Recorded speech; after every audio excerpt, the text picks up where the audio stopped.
Are you thinking of buying or selling a home or are a real estate professional and want to keep up with the Twin Cities' latest market news, stats, and trends? Then come hang out with us for a little while. Hi, I'm Kirk Duckwall.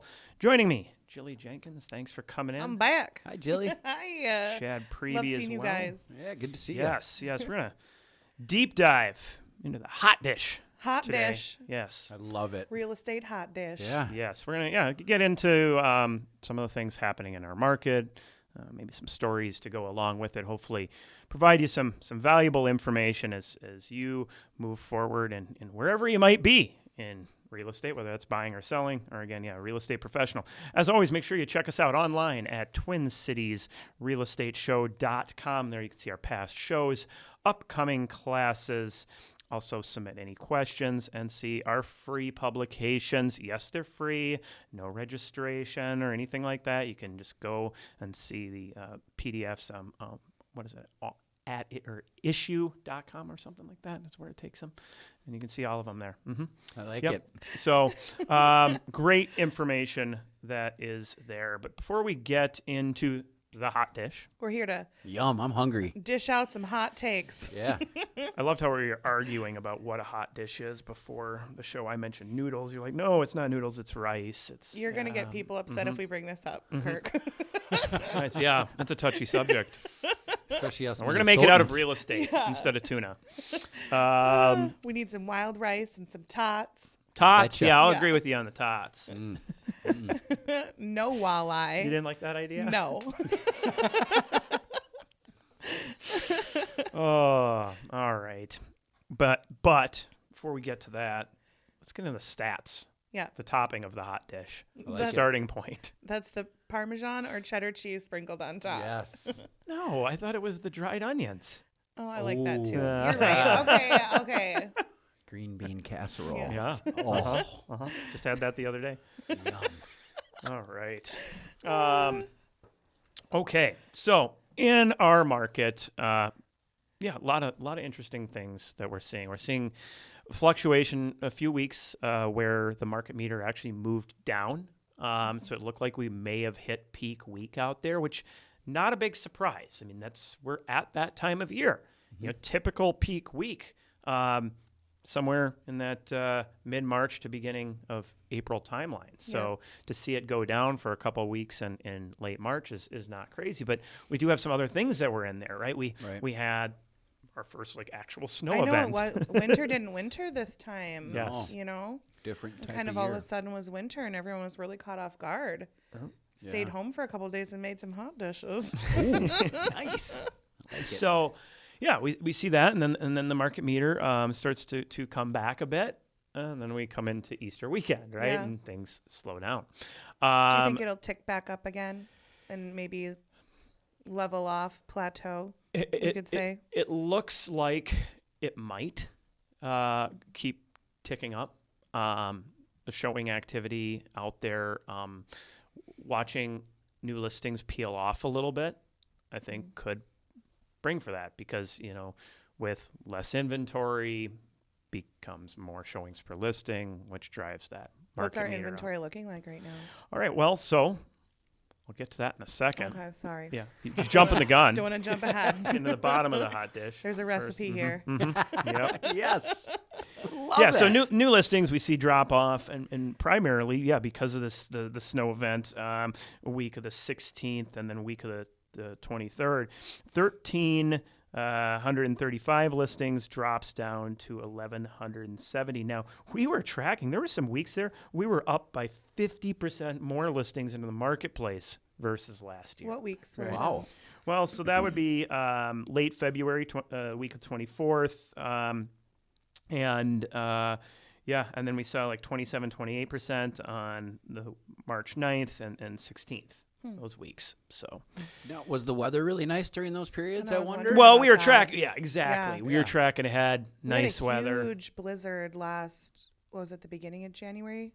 Not this last one, but the year before, right? Was it? Yeah. Last year we just kept getting crushed in Into April. yeah, Yeah. basically. Or was and, it April? And that's why we're starting to see Yeah. the market neutralize a bit right now between last year and this year. Is we were pacing really far ahead on almost every category early, But now we're getting to the point where it finally started getting nicer last year. Right. Still think we had a snowstorm or two ahead, but it wasn't nearly as bad. Yeah, I mean, last year we peaked in April versus the year before we peaked in March.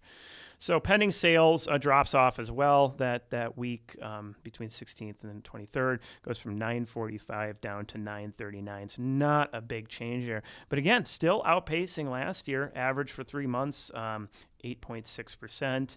But yeah, like 11% last week, the week before, 13% ahead, the week before that, 12.7% ahead. So the buyers are out there, and making their move. Where it gets interesting is where is our market going to go, knowing that we had such a flood of buyers early because of weather, because of inventory. Is that going to stay? Right. If rates stay high, I don't think so. Yeah, what's that looking like, I think it's going to peel off a bit. Well, let me pull out my crystal ball. No, just kidding. Right? Yeah, no, That's what everyone wants from you, though, Chad. Well, from what I read, MBA just released the forecast Q3 and 4, forecasting lower 6% to upper 5% range. So yeah, and forecast.org was showing a drop as well. Yeah. I think they were being overly aggressive, showing high 4s even. Yeah. What? And we've been seeing that, even when we listened about the Fed rate cuts, right? I mean, they talk about 3 rate cuts this year. Now they're starting to peel that back already. So there's just a lot of uncertainty. Didn't it start off at 6? 6. Yeah. That's what they said? Yeah. So just the uncertainty is. And there's supposed to be rate cuts last year, Yeah. And it's just, like I tell people, yes, we're in a higher than average interest rate market, but buyers, especially first-time home buyers, boy, I'm seeing some opportunity out there. Although the rate's a little higher, you're still getting the better buy on the property. So yeah. Well, that's I just did my Mastermind the Market video, and my post about it is higher rates. It's a good thing and a bad thing for buyers. Right. You have this. Payment being a little higher, but because of that, you have this inventory that's going up. So to answer your question there, 3-month average at the moment is 7.7% ahead on inventory. But if you look at like the last 4 weeks running, 14% or 14.5%, 13.6%, 13.9%, 13.3% ahead of last year. That's more choices. That's less multiple offers. That's more negotiating power. Here's that chance. I mean, best buyer's market in a spring market. So I'm not going to say it's a buyer's market, but best opportunity for buyers that we've seen in 4 years. For that silver lining, for sure. So yeah, I mean, absolutely. Our market meter right now is sitting at a 7.46. Last year at the same time, we were in the 9s, right? So not that craziness, but very, very in line with where things were in 2019. And in line with our normal market fluctuation. Well, yeah. I mean, this is what we are seeing this year is really on par for what we were seeing 2017, in a more 18, stable 19, market. Yep. Right. We're going to take a commercial break, and then we're going to get into that hot dish, whatever we may make of it. Again, if you have any questions, reach out, TwinCitiesRealEstateShow.com, or give us a call. Happy to help answer any real estate questions or help with your real estate needs. We'll be right back. Kirk Duckwall here again with the Twin Cities Real Estate Show. Our local sponsors are BRIX Real Estate, Network Title, Eric Bloomstrand and Chad Priebe with Bell Bank Mortgage, and James Tufson with the Preserve Group.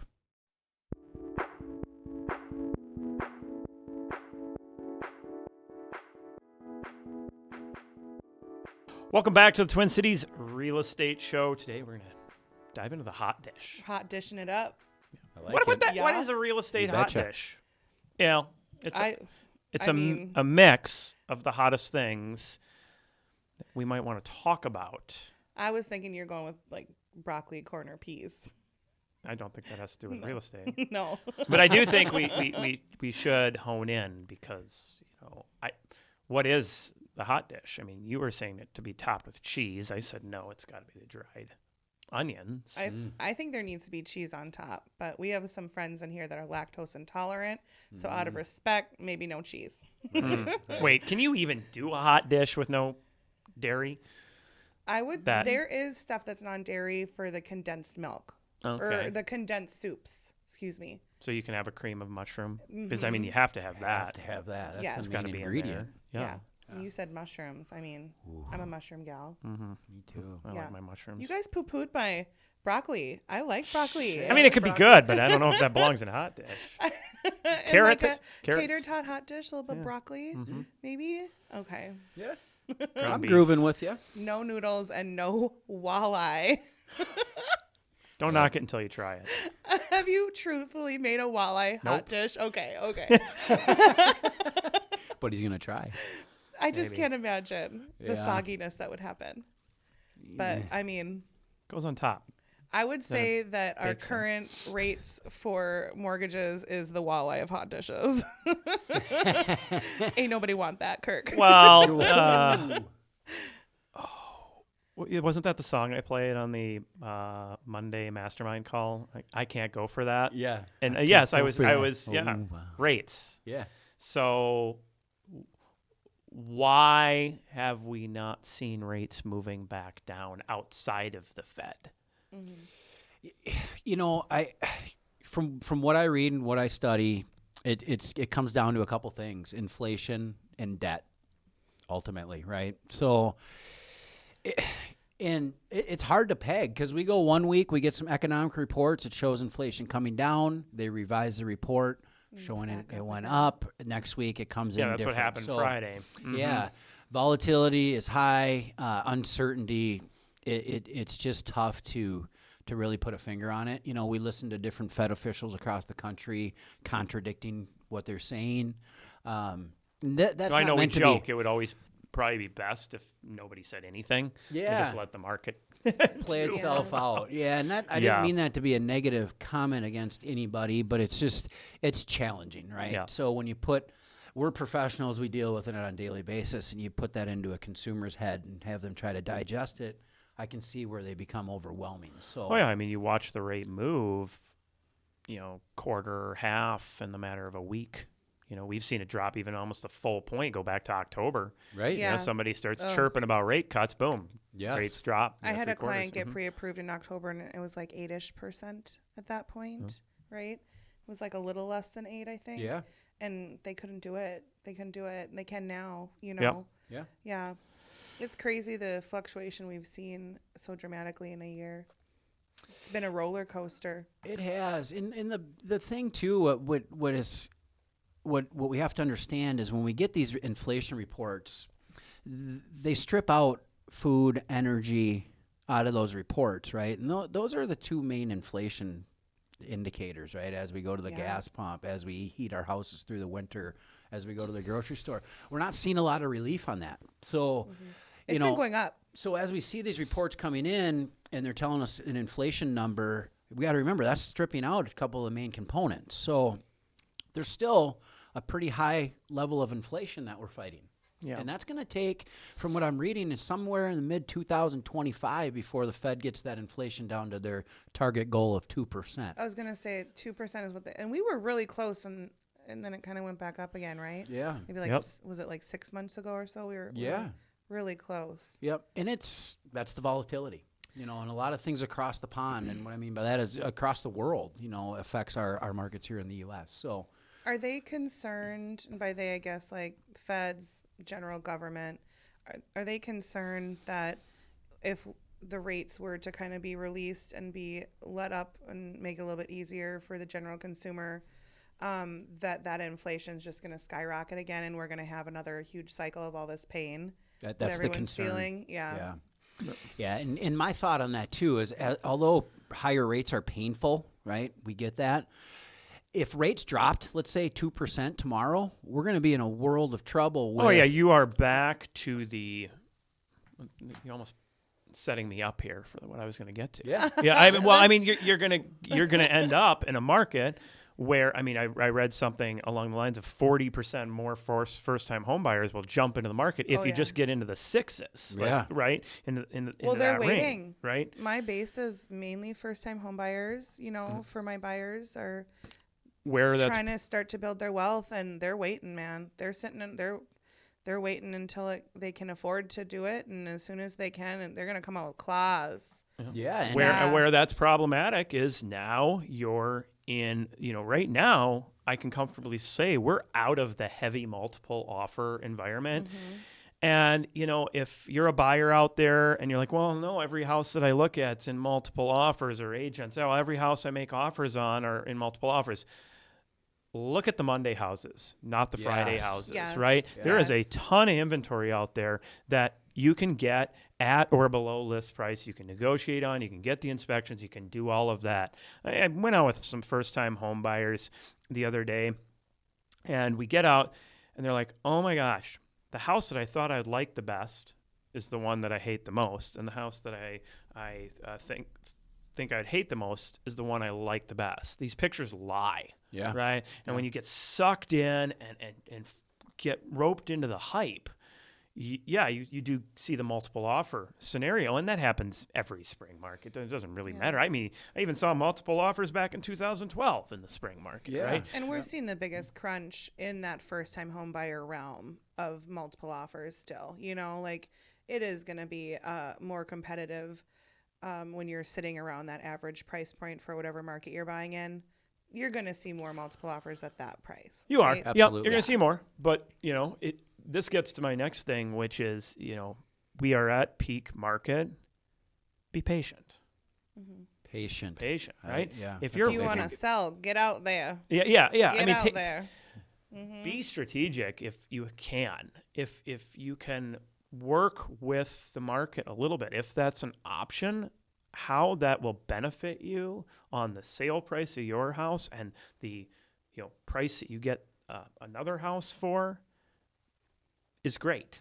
Yeah. It's probably going to be 5 to 10% that you're going to gain on that. So And that's a lot when you it's a break big chunk of change. Yeah. 5 to 10%. Yep. Major money. Yep. So I mean, for a first-time home Thousands and buyer, thousands of dollars.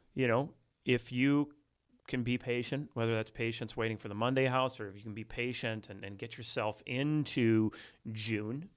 I have a feeling we're setting ourselves up for a market very similar to, I want to say it was like 2017 maybe. There was the market moved very fast, very early, and by the time we hit June, it was like brakes on. Yeah. Houses started immediately going from this selling quickly, multiple offers into birds chirping, because the buyers cycled themselves through the marketplace Quickly, yeah. and we had the luxury of that warm market earlier this year. So, I mean, rates have it's been a blessing in disguise in some sense, because it's brought that inventory back to a more reasonable inventory, an inventory of choice for buyers. I just had a flashback to a show that us four, I should say, Lauren, did together. I want to say like 2 years ago when we were talking about what is going to stop this runaway train of real estate and housing inflation. And we had all agreed rates is the only thing that's going to stop this train. It wasn't foreclosures. It No. wasn't boomers. It wasn't new No. construction. I None just of had that. a foreclosure conversation with a client the other day. They were shocked to find out that foreclosures were not the phenomenal investment that everyone thinks Pickled they are. flavored cakes. Yeah. Well, something else, the notable point is, you had mentioned new construction as coming around, and this is a fun cycle to track. I've watched it happen. Well, now that you're bringing it up, now that I'm thinking about it, this will probably be the fourth or fifth time I've seen this cycle happen, and that's where new construction becomes at the same price as existing. Yeah, because right now we're sitting at, for just an average price point, and I guess I should just speak for the metro, right? We're seeing an average price point that has now I think it's like $427 or something like that. It's like caught up for you, I mean, obviously you have to take into consideration neighborhoods and school districts are really going to be highly affecting that average catching up. But Right. basically at this point, if you want to buy a house that's sitting around that average price point, you can go and get a brand new construction home right around the same price of a competing existing home that has been lived in for 10, 15, 20 years. Right. And I was talking to a client about that where it's like, well, yeah, you're kind of buying out of an HOA by buying that average price point single family home. Because you could get a brand new one, but a lot of people maybe don't want to do the HOA route. And Yeah, and a side note to that too, and I have that conversation, right? Because people are curious. New construction, I can get a new home for less or the same price of this used home. yeah, And the thing that I educate the client on is that with new construction, there's more cost, right? Like you gotta put window dressing up. You gotta furnish the home, landscaping, gutter, stuff like that. Which I'm not trying to talk people out of new appliances, construction. a lot of some cases. Yeah, even. Yeah. and the appeal sometimes is the first year property taxes are really cheap, right? So if it's not explained correctly up front, it can be a little misleading. Not saying you don't explain it correctly, but You should explain there's the tax always thing pluses because a and- lot of people don't understand that part. yeah, on a new construction, the first year you're basically paying for the lot. Yep. The lot taxes. After that first year, it goes up significantly. So when you're talking to your mortgage lender, just ask the question, are you sending me estimates based on the lot tax or future tax? Because you can call the county and get the future tax on that specific property. Yeah. So it's just something we have to educate our clients on that. That's a big surprise. Yeah, because I mean that can translate to hundreds of dollars more per month into your mortgage. right? Hundreds, Yes. yeah. I mean, depending on the price point you're buying in for that new construction, it could be several $100. Right. Right. Yeah. Yeah. That's a good point, Jilly. So on that new construction route, I think it's important that you look at, the maintenance cost piece of the pie. And this is something that I took into consideration when I was, looking at weighing that back out in late 2020, or mid 2020, I should say, that with new construction, you're not going to have a furnace to replace. You're not going to have a water heater to replace. You're not going to have Yeah. windows. You're not going to have roof. You're not going to have siding, unless And obviously did you store do damage. like well system and that? Well, yeah, I had a like, well and septic. That's like a huge deal for new construction. If you're out far Yeah. enough, I mean that's a big chunk of change. Mhm. But Yeah. you also don't have. But you don't have to replace that well for 30 years. You know what I mean? Yeah. Yeah. So you don't have the utility bills associated Right. with the well and septic. You have a little electricity to go along with it. But I look at my previous house, which was a 1964 multi-level split. I was probably spending $2,000-$3,000 a year in fixing things. Right. Right. Yeah. So there are things you want to weigh out Yes. as you look at that. But I think the key is to get that full picture. Yeah. What's it going to cost after landscaping? Like you bring up the gutters thing. Oh, I didn't know I'd have gutter. Really make sure you're getting a good quote on your house Right. as you look at that. And then, the key with new construction is patience, right? You have to go, it's going to take a little time to get this built out. Yeah, and be ready to Yeah. have that time frame pushed back. But give yourself a realistic Right. build timeline. Yeah, and I just read too, the consumer, like you just mentioned, Kirk, they want that move-in ready, right? They don't want to wait the 6 to 8 months for that build to be completed.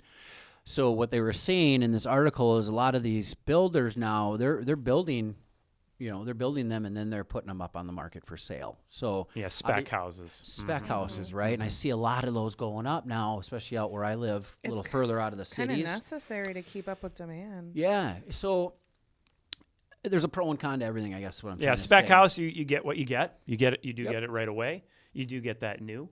But And you also though, and like correct me if I'm wrong on this, Kirk, I feel like you're also going to have probably a more stable price, because when you go in, when you go into it and you're waiting for it to be built, like obviously it's stabilized quite a bit since like 2021.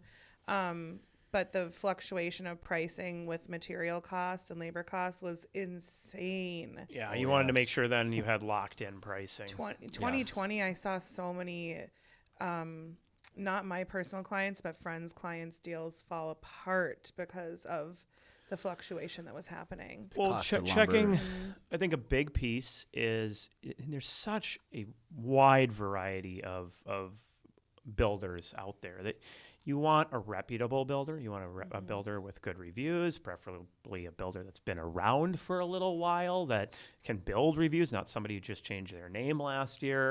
Right. You know, God, that's so important. Yeah, that you're truly maybe go look at homes that have existed for a handful of years with that builder, because I've done that with clients and it's like stuff's falling off the ceiling, man. Like there's light fixtures hanging, there's doors that are not working. Yeah, it's you want to silly things that you're gonna. But I got a good deal on the house. I know.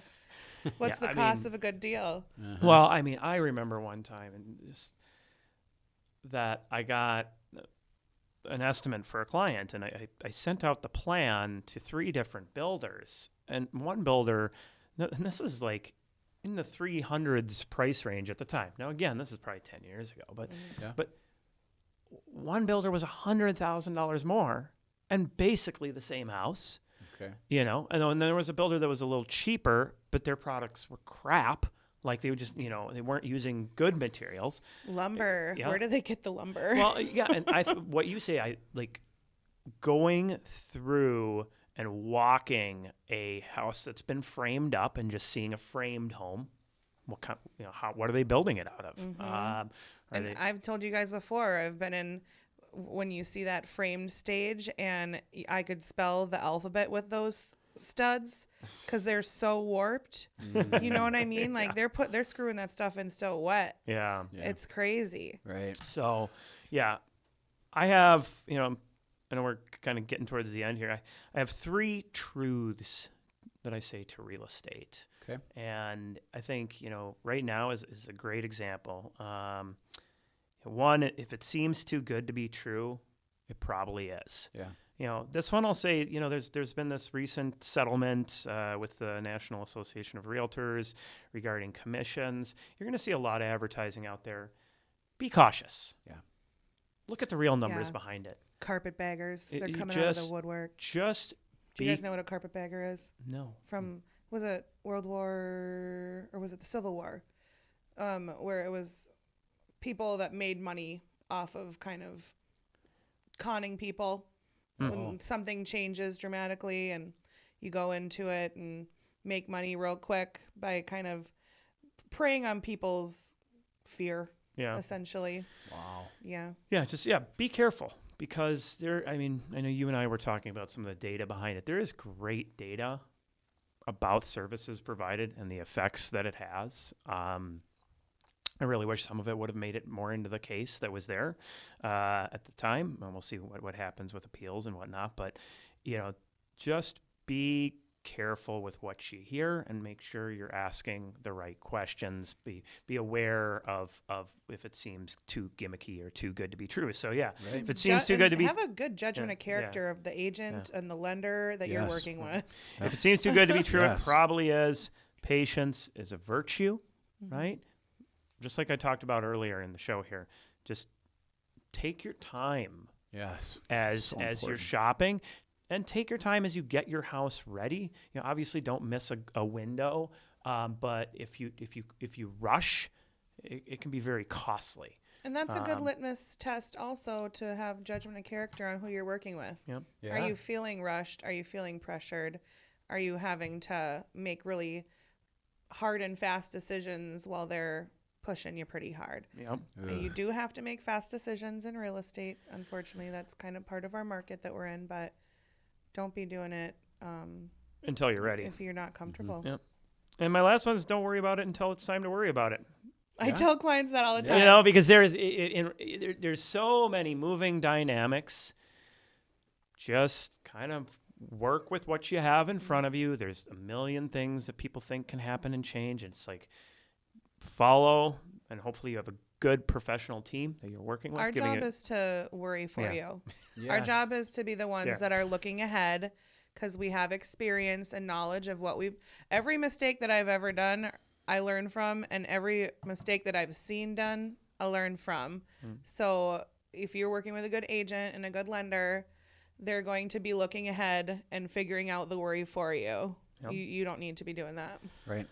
I like that. So, yeah, hopefully you like the hot dish we mixed up today. I feel like new construction was truly a hot dish. There was a lot of ingredients there to be aware of. It's a good thing. I'm glad we hit on that one. I think just showing opportunity. I've seen it. It was, I think, 2012 was a time where it was equal, and then again around 2014, 2015.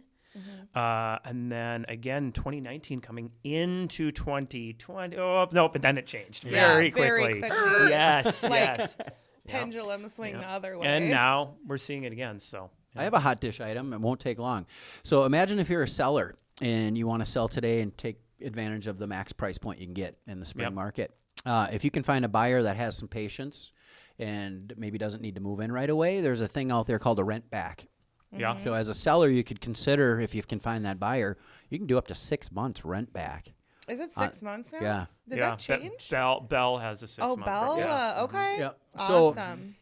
But my point is, it's a little hot dish because it's just a benefit, right, to both parties, Yeah. the seller and the buyer. Yeah. Now you have the time to find something you want. That's really good to bring up, Chad. Thank you. Because Good tidbit. that's another thing. Don't rush, man. Don't Find rush. a buyer. If you're a seller, find a buyer that's willing to be patient is a virtue. Yeah. Look how this is all wrapping together Yeah, in our yeah. hot dish. I use those three truths in every transaction I bring it up, because it just this is the key to having a good, successful purchase or sale. So And Absolutely. if you get yourself wound up worrying about everything, you're not going to sleep for a couple months there during your transaction. yeah. It's just going to eat away at you. Right. Let us worry about it. All right, everybody. Have a great week. Thanks for coming. You Good betcha. seeing you guys. betcha. Eh? Yeah.